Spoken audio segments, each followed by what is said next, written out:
So I've been thinking a lot lately about how to explain mutual aid to people who are a little bit more familiar with Marxism and who may not have the best opinion on anarchists. And I already shared before that my husband is an anarcho-communist and I consider myself a Marxist-Leninist. So over the years, we have really talked much about how to integrate these two types of ideologies together in order to make sense of the world.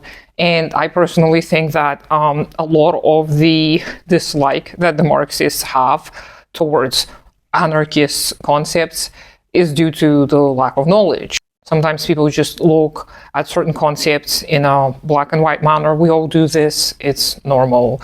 But I have been trying to explain to some of our comrades about how mutual aid is not volunteer work, because volunteering as a liberal concept is actually harmful more often than not. And I'm sure many of you are familiar with that trope where some people, very well-intentioned, may be helping people in their community who may be in need, and then this is the end goal. That's all they have.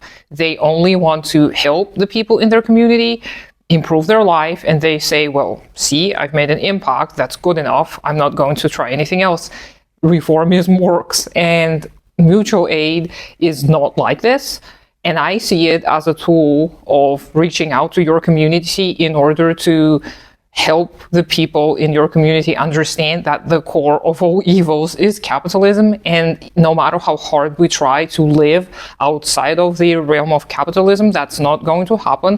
We're still going to be bound to all of these economic chains. We still need materials. Even if we decide to build a commune, we still are going to need to get materials from all of these companies that exploit workers. Even if it's in the other country, it doesn't matter.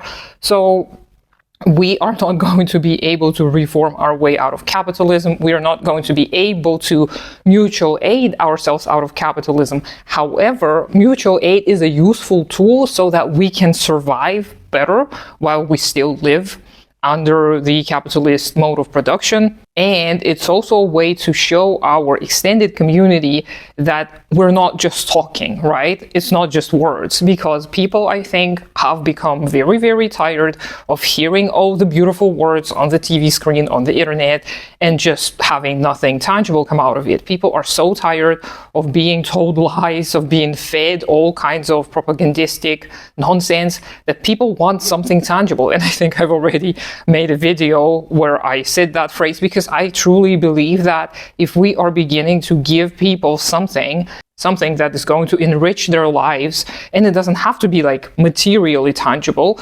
then they're going to more likely trust us and listen to us. And it's not like I'm trying to manipulate my way into the community of people who don't know me so that I can gain access to their brain and then brainwash them into believing communist propaganda.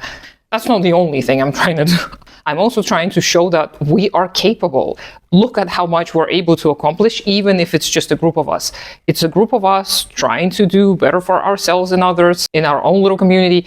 And then why not try and grow? But as soon as you get to a certain scale, you are going to be stopped. If you have a co-op that is very successful, there are going to be corporations sweeping in who will be very much interested in buying your business. And if you don't want to sell it to them, they're going to do things so that you will have to give this business up or give a lion's share to these companies.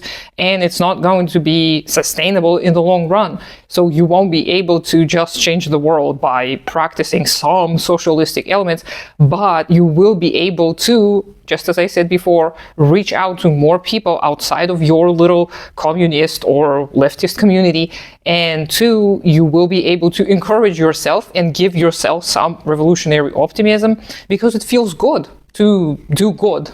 And this is where Kropotkin's concept of altruistic egotism or egoism, or egotistical or egoistic altruism comes into play. I think in his work, Mutual Aid, A Factor of Evolution, he talks about this, and I did mention it, I think, on a couple of occasions.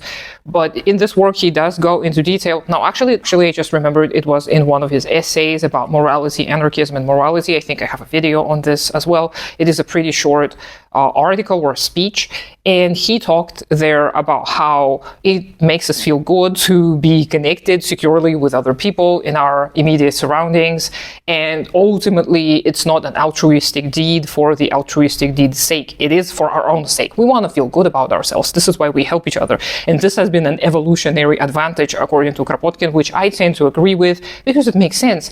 And a lot of modern anthropologists have actually found more evidence. I think this person, Tomasello, I think is a modern, he's a linguist and he is an anthropologist, psychologist, I'm not exactly sure, but I did hear about him. He's from Canada or the States, I can't remember, but he wrote this book, Becoming Human, I think it is called, and I will link some of these articles down below, and I think I might have shared them before, so many of you will be familiar with these works.